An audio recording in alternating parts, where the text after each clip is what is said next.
Hey, welcome to the after party. What? Off a day. D18 KWAM News. Great show. Let me, I know. Great show. It was an amazing show. Yeah, it was pretty cool. Great show. We had a candidate pull out last minute, but I felt like Amanda and Janae really made up for it. I mean, they were very articulate and really had a lot of great things to say. We're going to say some great things now and introduce our panelists. Senator Rory Respicio, thank you for coming back. Off a day. And senior policy analyst for outgoing Senator, Republican Senator Fernando Esteves, Rikki Orsini. Half a day. And comedian, social activist, and she does stuff with Nihi kids, Kallen Perez. Viva, half a day. And of course, Sabrina Salas Matanani. What? So, first question for me, Janae Uggan, why is she running as a Republican? I mean, she sounded a lot like a Democrat up there. Maybe she's a secret Democrat. I agree. She came out as a very relatable, very real, honest, genuine candidate. Someone who's very rooted in the community. You saw a lot of her community connections, her work experience, working with different types of people. I think that really came across very strong in her background. And both of these women did exceptionally well, as we can all agree from the outset. They've continued to remind us in all their responses, their work experience, their plans and programs, and their work ethic. It's very clear that we're going to have a majority women in the legislature. Right.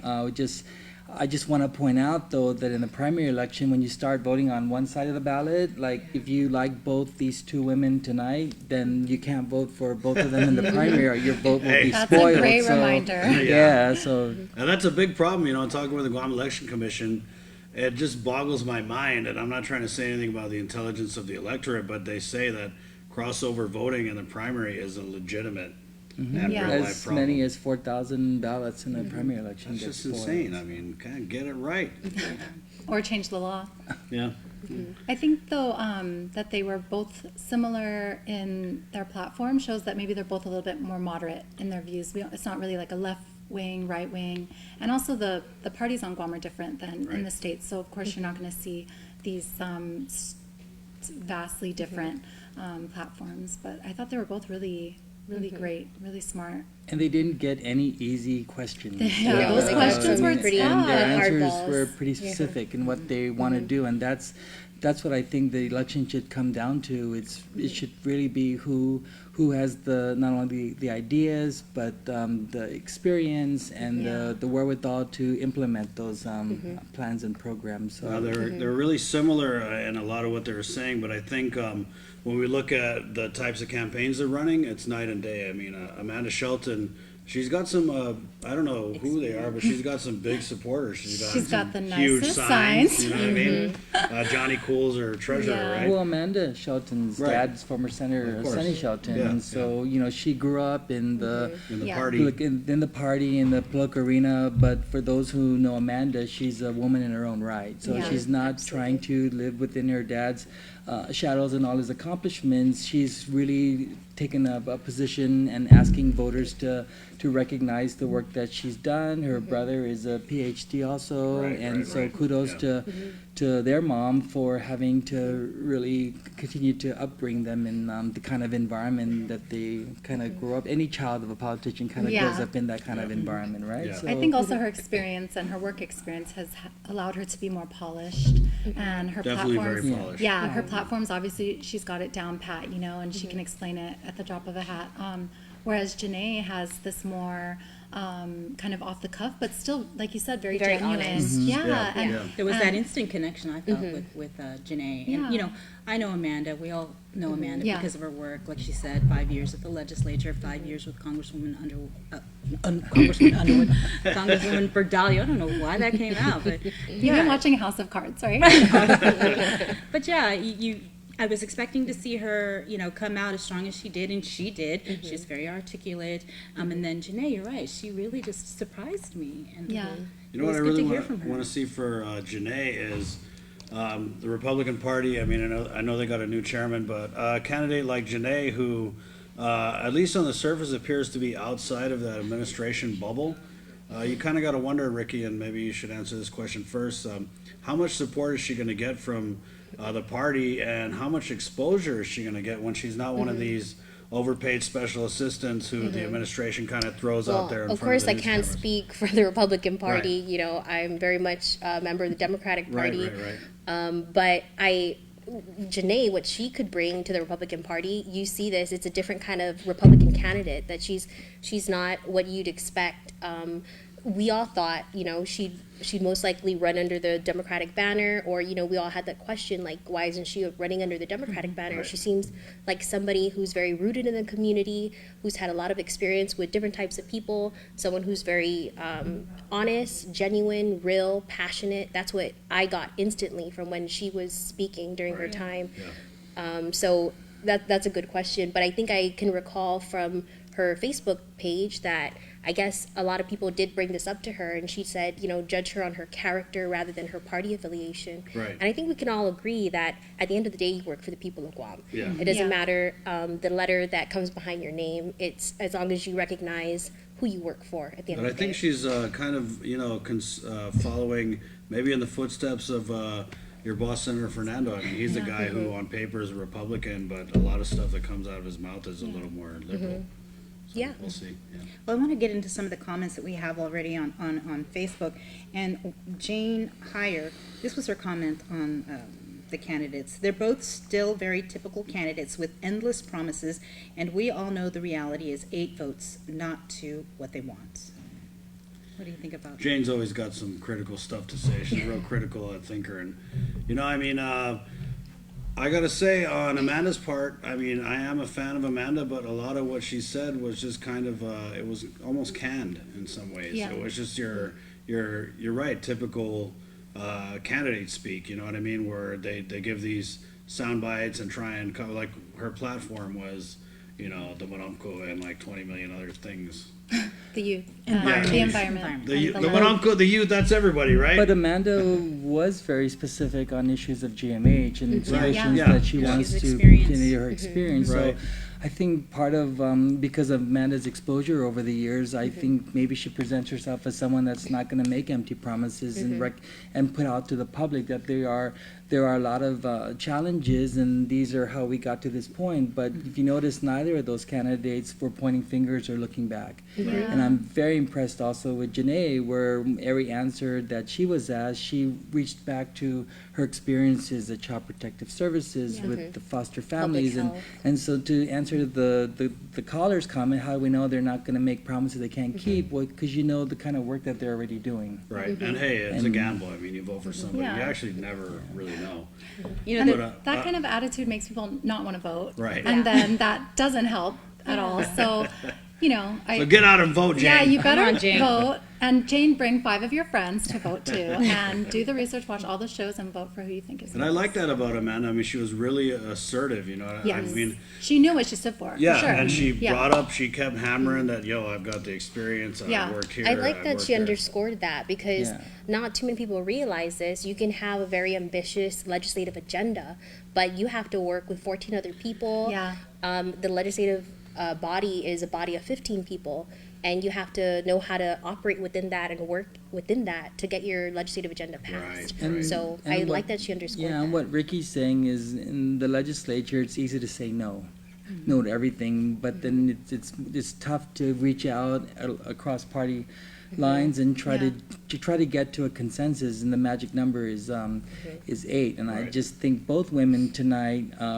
really, I would like to see both of them in the legislature. Yeah. But again, you can't vote for both in the primary, Yeah. otherwise you're Not Again, in the don't primary. cross over. Not in the primary. Yeah. I think with Amanda, I mean, given her experience and, you know, the background, like you said, coming up with the party, I think when you vote for her, yeah, it's a vote for Amanda Shelton, but it's probably also a vote for some people who are pretty experienced that, you know, she's going to be bringing and folding into her She's staff. gonna, both of them will hit the ground running, but we also have other Democratic candidates on our side that are gonna hit the ground running when they get elected into the legislature, and they're not gonna have to spend time trying to understand the process, as Rikki pointed out, or even understand what those solutions are. I want to bring up what I call the Amanda factor. Amanda Blas, Amanda Shelton, right? I mean, What's the factor? if Yeah. voters are crossing over in the I primary, see. I mean, who's to say that they're not going to confuse to Amanda In the because general. I mean I know people who have done it and some pretty high profile people who have called either Amanda Blas Amanda Shelton or Amanda Yeah. Shelton Amanda Blas. So, I see. what do you guys Or think? even like Tomata Toniata. Yeah. Before. Is that a thing or am I just out there? Maybe Well, it yeah. happens like send the wrong text or something. Hopefully not on the ballot. When you go to the ballot, read it twice, 3 times if you have to. Make sure you're voting for the right Amanda. And get to know their platforms. Yeah. There you go. And I'm pretty sure their platforms are very as different as they are. Sabrina? Yeah, another comment. I believe work doesn't. I believe work doesn't experience makes. I believe work, Experience Yeah. doesn't make. doesn't make a good, honest, and listens to the people. I'll move past that. Thank Let's you move for on your to it, comment. Yeah, a senator in the Times ran for and with the people. Now it's like they run on top to be carried and then steps off and walks away. That's another person's comment. We need true leaders, not you. professional politicians. Oh. So Pretty feisty tonight. Yeah. Pretty feisty. But I mean, also not just a leader, but someone who can work with other people. And I think Yeah. that's what we saw from these 2 ladies. Like they do have these goals, they have the drive, they have the experience, but they also have the ability to say, hey, this is something I want to get done. How can I work with these other people to get that done? Because if you have a leader who's narcissistic and self-serving, like we no might- names. like we might see in the current legislation. I'm Right. just kidding. Then that person ends up alienating themselves from the rest and not being able to work well with others. And I think that seeing them even after interact and say, let's take each other's number and stuff like that, like that really brought me hope for like the future of Guam, that we can actually get stuff done and not be infighting a lot, in the legislature. Someone also said Shelton seems to come across as an elitist. Well, I mean, That's because her shirt matched her pants, yeah. but come on. I mean, she's a Madeline Berdalia protege, and Yeah. while Madeline is a Democrat, and she does espouse the Democrat ideals. I think as far as the Democrats go, correct me if I'm wrong, you have the, Hillary, the moderates, and then you have, the Bernie Sanders, the Angel Santoses, and I think Yeah. that Amanda, like Madeline, probably falls more along that side of things. I mean, what you're seeing with the voters' responses is true of any election. Yeah. So the voters would expect candidates to not be a career politician, but then because of Amanda's work experiences in that political arena, although she's not elected, they may see that she's already a politician, but that's not true. She's someone with all those work experiences that wants to take all those experiences and her ideas and energy and passion and to be a member of the legislature. Same with Janae. She has all these work experiences in nonprofits, and so Probably more you diverse wouldn't say social she's a career politician because she wants to continue that line of work. And so these 2 ladies just have to continue to judge their instinct and present themselves as they did tonight and move forward, recognizing all these different comments. Yeah, I think it's hard as a voter to not want a career politician, but also want a working legislature, because you need people who understand how to introduce a bill Right. and hold a public hearing, all these things. Even in session, there's all these rules that as lay people we don't understand, and it's like, so which one do you want? We saw that in the last do you want- election cycle where Yeah. 7 of us incumbents didn't make it. I never intended to just keep being in the legislature. I said I'll keep running for as long as people tell me I should stop. And so after 14 years, they said, Rory, stop. Right. But then what we're hearing now, they want candidates that have those kinds of work experiences and understanding of the legislative process, so they can stand up the legislature as a separate and co-equal branch of government Yes. and bring that kind of decorum Right, and yeah. respect back to the legislature. So I mean, is it's it almost Rory like- for write-in or? No.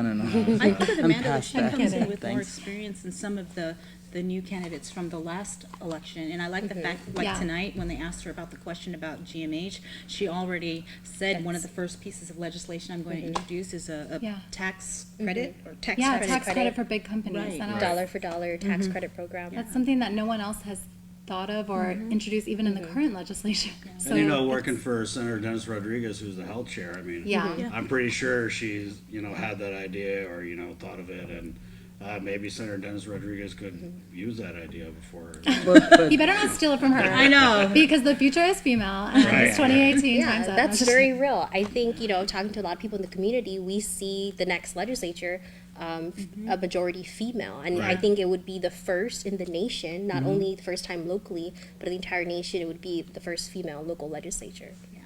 Senator Rory, you know, when you talk about not making it last election, do you think what we're seeing now is almost like a buyer's remorse kind of thing, where the people really lashed overcorrection, out yeah.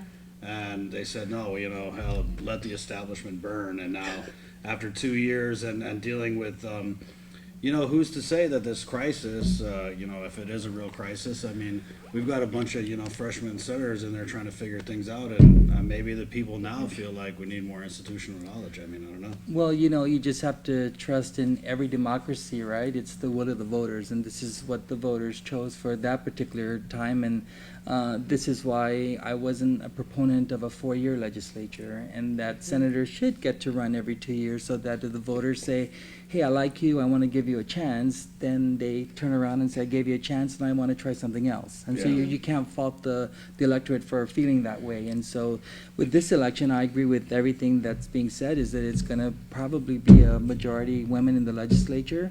I mean, But- even Dr. McNinch says that. And then Yeah. you're going to have candidates. I mean, this is why former senators like Tina Barnes and Adolfo Palacios and others are running back to try to get back in the legislature to maybe answer the call of the voters, because they want that kind of crop. Probably want more stability in the And legislature. then someone like Amanda, you didn't see her say that, oh, with GMH, I mean, she has all the elements, even with Janae, like we're gonna provide triage and then day-to-day and then long-term to fix GMH. And it's not just, oh, GMH has all these problems, let's stop funding them. And that's kind of what we're seeing now with Yeah. certain members of the legislature, that the public is gonna, probably there'll be a backlash. And to Janae's credit, she was like, we need to look at the root of the problem. We Yeah, need to look at collections. definitely. We need to Yeah, address she was the like, billing y'all even system." know how to bill somebody? I worked in She insurance. was I very know. in Right. depth. Yeah. And neither women had an axe to grind, and so I think that's the Yeah. kind of leadership I'm looking forward to, and after the election is over.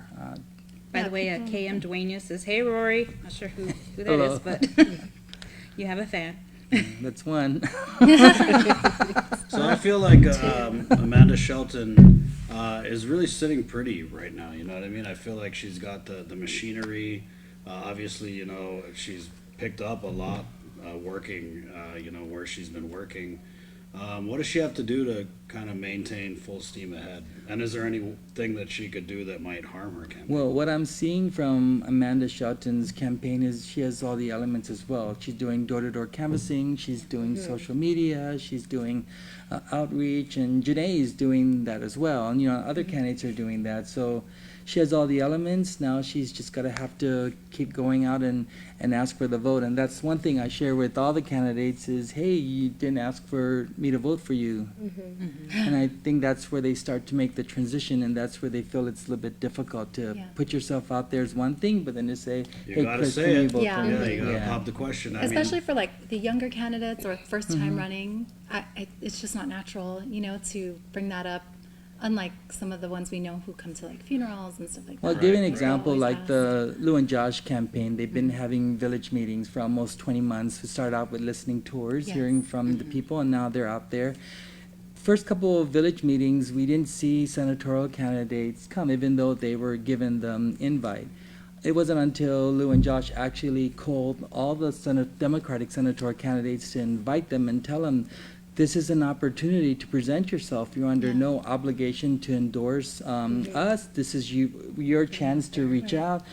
That night they had at the Muña compound, Senator Tina Muña Barnes' mom's place, they had like 16 out of 20 candidates show up for the legislature. and I mean, So- that's saying a lot, because with this With you all know, the highly Democratic- contested Democratic primary, I think when candidates show up to any of the gubernatorial gatherings, it's an implied Yeah, they do feel like, endorsement. yeah, Right, yeah.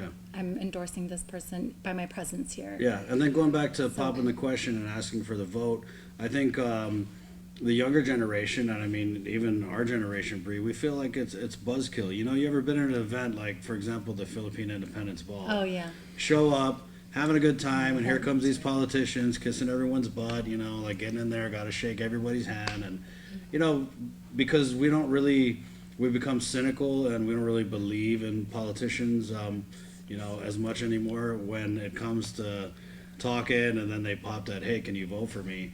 It's kind of a Can I turnoff. have one of your 15? Right. But I interviewed Amanda Blas today, and we're done. Asked her some tough questions. She stood in the pocket, and at the end, she was like, "Hey, hope you can vote for me." And so maybe the younger candidates are picking it up. Picking up. But you guys from the other side, like Right, now I get right. to sit at the table and watch Yeah. these candidates go around and ask for the vote. I'm telling you, if they don't hit every person, every table, then there's, hey, they didn't come say hello and they Especially didn't on ask Guam. for the vote. Noticed. Yeah. Yeah. Well, Yeah, at so- the Philippine Independence Ball, they Yeah. were working the Oh, room. my It was God. like, watching everybody. It was kind of, We got skipped entertaining. though. A couple, See, we got you a took couple notice people- that at the yeah, same time you're okay. saying, why are they Because going you're around? Yeah, it was Because, all right though. I was Yeah. like, okay. Yeah.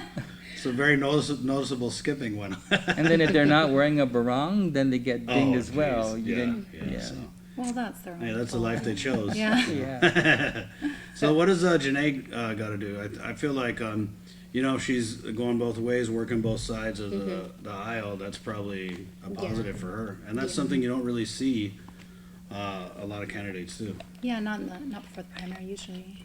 Yeah, but I've seen Janae at both political party events, so that's good on her. I think she's taking some advice. I think I need to see her more on social media, more on TV. I just want to see more from Yeah. her. Like tonight was like my first real introduction. I was aside very from- impressed. Yeah. Really impressed. I've only seen like one or two of her signs. See, I don't really see Yeah, that. and that's I what don't I think I've wonder seen with one. the Democrats. I mean, partly because everyone wants to be governor, and nobody want to be number two. It's a very lively party. It's given you guys' disagreements with each other. I mean, there's no shortage of candidates, and I feel like the infrastructure is always there to promote the Democratic candidates. Whereas on the Republican side, I feel like they've kind of sole sourced with Eddie and Ray, and meanwhile, a lot of stuff has fallen by the wayside. So, For the you know, Senate, it's candidates. almost like every man for himself, kind of. Right? Yeah, For the in Senate some ways, race, I think that Janae maybe it's signifying that's something they need to change to like Change, kind of yeah. like get. I mean, it's a do or die this election, you know. Yeah, for sure. Well, having you just hearing what you said, Chris, the Democrats aren't going to take this for granted either. The party chair, Senator Jean Biscoe Lee, and sometimes she's always on social media because she presents herself as always being available to the public. Right, but, right, yeah. but as party chair, we've been working together with her to do these unity meetings and Senator Frank Uggan Jr., Jessica Del Payne, she was also on the after party and expressed some of the things that the Democratic Party has been doing to That's on the surface. it's also beyond the surface because like from my perspective, I know, like I said last time, Yeah. that Lou and Josh is telling their frontline rank and file village org to reach out to our counterparts right now and make that pledge to each other. Right. But then when the parties level, a goal has always been that before the primary election, that the party will release a press release doing get out the vote efforts and remind people vote Democrat and all that. But at the same time, announce a certain time and a neutral place where all candidates, including the 5 other senatorial candidates that did not get to make the primary and the 3 other gubernatorial teams, no matter how that pans out. So recognizing that the 3 other gubernatorial teams and the 5 senatorial candidates and the other congressional delegate race, that all individuals running right now are going to be required to see Democratic victories in the legislature, at ADLIP, and at the congressional level. And so, I have to say And this that's- though. You said the Democrats aren't taking it for granted, but Will Parkinson last week was Well. like the Democrats are gonna smash it. Yeah. Smash it. because the Smash it. party's infrastructure through Senator Lee's strong leadership is going to make it so the candidates can see we're going to smash it, but then we're doing the She's been hard work to coordinating- make sure that they. She's been yeah. coordinating, efforts to Yeah. help the candidates get out their platform and their message. So there's a lot of things happening behind the scenes in the Democratic Party that we're pushing all candidates forward, and unity is, our goal. And I have empathy for her because she's the party chair, but she's also a candidate herself. So Yeah. I was party chair and a She's- candidate myself, and sometimes I forget to give my own 2-minute speech of why I'm running for Yeah. senator. And so I was saying, Senator Regine, you got to now market yourself. Yeah. Oh yeah, I should, right? But I want to do the party business first, and so that's very admirable. Yeah, definitely. Democratic unity. Pipe dream. Wow. So No, and I mean, at the simple. end of the day, I love hearing the unity. rhetoric, if you want to call it. But I mean, how do you guys run a campaign when you're running against each other? And then you hear all this stuff from, different camps about black ops, or you know what I mean, with Troy Torres, obviously. And I mean, the Republicans in the primary, I feel like they got it made because they don't have to worry about it. Do you still feel that way? No, So- I mean, they're having there their you own go. troubles, right? So maybe it backfired. I think Guam is too small also to be holding grudges like that, or like really bad blood, like deep-seated bad blood between Right. very public people. It's not like the States where you can go one town over and you're not Right. gonna run into those people. Yeah. We all shop at the same stores, Exactly. we're all Right. at Kmart. There's only one Kmart, so I think, that at the end of the day, if it's about the party or the values of the party, then it's not, it's But what the you people know, of Guam choose. yeah, So and it's not, no hard feelings. And even if when we did have one ticket, right, there Right. was no guarantee that was going to create a result where we were going to win ALU. But when we have 4 teams, it's clear that there's a true desire for change Yeah. within the Democratic Right. Party. And so the party, we don't just go and say, you're going to run, you're not going to run. I mean, they do the Central Executive Committee, to which Rikki's been a very strong, active member on her village. I mean, they are elected by the people. The Republicans developed their party in a convention style, so it's just 2 very different methods. Right, and right, so, Yeah. yeah. And I think, kick myself, I never thought I'd say this, but I feel like the Republicans need to kind of take notes, at least from the party infrastructure that you guys, you've been able to consistently get, new candidates Yeah. out there. And on the Republican side, I look for that breath of fresh air like Janae, where it's not just Yeah. another administration puppet. Yeah, or- she's Yeah. definitely a Yeah. breath of fresh air. Well, speaking of Janae, she's actually watching us Oh, live. oh, hey, your ears are And, burning. and so is Amanda, gonna but live she's forever. she's like, I totally agree, Kallen, although not on paper, I understand the legislative process and have been following fervently for many years. Like I said, stayed behind the scenes and focused more on working with the families. She also writes, signs forthcoming. I have a couple up, but didn't want them to end up as UFOs during the storm. Oh, there you go. right, yeah. Thank you, Janae. Hey, and both these women are very well informed. You can Yeah. totally Mhm, watch for their sure. K-Wave news. Yeah. And DAT. Yeah, and did their They homework. have to too. right. Yeah. Yeah, and I think that's something that some of our other guests on D18, they're kind of lacking. Like Last some of the time, guests like we had Senator last week. Respicio and I were here. I think one of them was even like, I don't know about that issue, which I'm not sure if I should like that or if I shouldn't, because Well, it's I an mean- honest speaking answer. about Jeffrey Whedon, yeah. I don't know if you guys It's saw an I mean, if honest you don't answer. know It's better something- than BSing your way through something, Right. right? Is that the right move, Senator, or do you go with the maybe? You I'd just like to admit learn- up front, I don't You could know. say, I'd like to learn more about that. I'd like to or- talk with the experts. Yeah. As long as he keeps an open mind and wants to be educated on the Yeah. issue. Right. Yeah. But I- just a I straight up. want don't to know. say that Rikki Orsini should have been a candidate in this What happened? Yeah. election cycle, She but is a she's candidate getting for another mother. blessing. Yes. You I'm were on the I'll- list. at first. Yeah. Right. Thank you. yeah, I'll definitely yeah. win on primary day. I'll most likely be in labor. Yay. So I'm focused on that and finishing my advanced degree, but I won't discount it in the future. And talk about strong woman, right? She worked for Senator Brant McCready, a Republican, and there was no way that she was going to work for him if he didn't allow her to be part of the Democratic Party and express Yeah. those philosophies. Gosh, and- I've been blessed to work for, Senator Esteves, from Senator yeah. for Senator McCready, Esteves, Senator St. Nicholas. All of them Mm-hmm. have been very supportive bosses, especially my Republican bosses. They've been very supportive, very great people to work for that I learned a lot from. I think it's a blessing to learn from.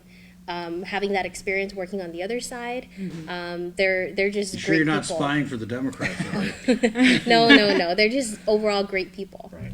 Yeah. And so what happened? I mean, I heard that did you pick up a packet or was that No, your it was family it and was friends? it was a committee to draft. So right now I want to give them a big Sisos Maasi. I'm very humbled and appreciative for them believing in me. I want to tell them I am not discounting it in the future, but right now I just have other things I'm focusing on. So thank you very The much. best things. Yes. Focus on. What do we got on the Facebook? Oh, people are Yes, Guam is too small. Why do we need 26 mayors at $75,000 a year each? When will fraud, waste, and abuse end? 26 years. We don't even. The candidates are sheep when it comes to speaking to voters, but don't speak to the disenfranchised and young or new voters that do not vote. I disagree. I felt like Janae really stuck up for people. I mean, coming from a public health, social work background. Yeah. They talked about mass transit, and she said, hey, like, the people who are using mass transit, a lot of times they're also using public health, and they couldn't show up to get their medications. I felt like she really had a lot of empathy. She really understood the The struggle. I mean, struggle it's real. of in the Guam. everyday- I mean, we have a everyday high person. poverty rate. I mean, there's Yeah. a whole cross section of. I mean, and these are our families and our friends of people who are just struggling to make ends meet. And, Yeah. She seemed like she Grind. definitely had a pulse on that. Yeah. She could speak to that. and it's probably because of her work experience, right? yeah.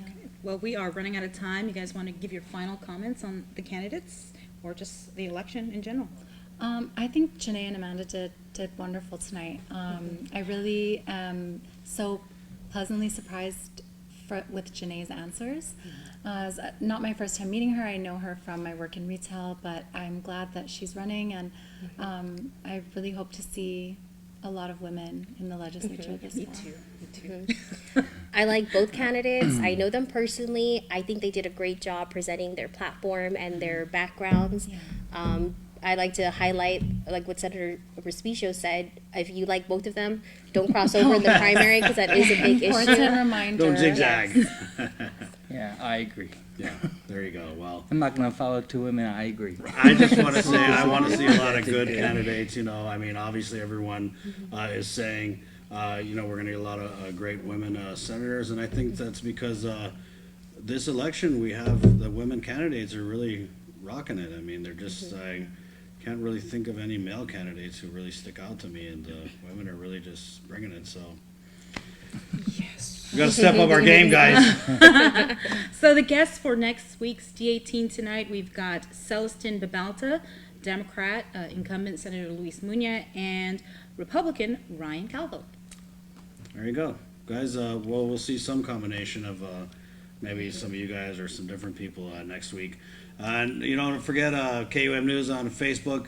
Make sure you tune in to D18 and of course the after party for Kallen, Perez, Rikki, Orsini, and Senator Rory Respicio.